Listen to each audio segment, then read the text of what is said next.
विनोद शुक्ला राष्ट्रीय अध्यक्ष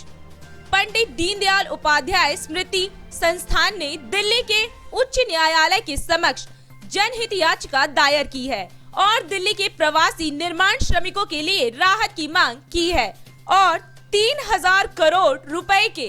cess fund के निर्माण में व्याप्त भ्रष्टाचार और दुरुपयोग का खुलासा किया है, जिसका निर्माण विशेष रूप से भवन और अन्य सन्निर्माण कर्मकार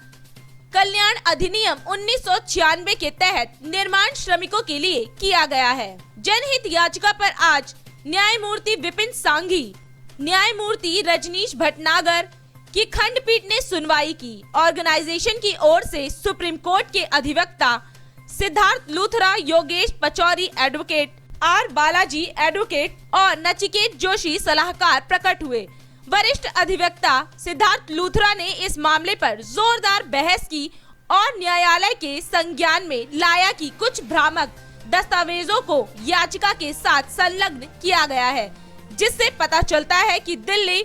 श्रम विभाग विभिन्न शिकायतों के माध्यम से हाईलाइट किया गया,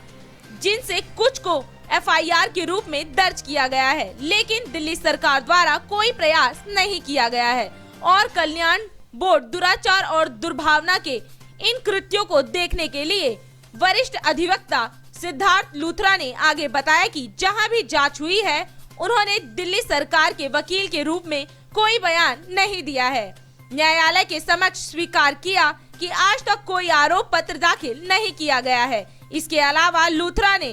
कहा कि श्रम विभाग के अधिकारियों ने सचिव सह श्रम आयुक्त को श्रम विभाग के साथ पंजीकरण की शक्तियां वापस लेने के लिए शिकायत की। लूथरा दिल्ली सरकार द्वारा बड़े पैमाने पर भ्रष्टाचार के बारे में बताते हैं और वेलफेयर बोर्ड ने गैर निर्माण श्रमिकों जैसे ऑटो चालकों, कारखानों के श्रमिकों, दर्जी, फेरी वालों आदि को धोखे से दिल्ली बिल्डिंग सेस फंड का लगभग 3000 करोड़ रुपए का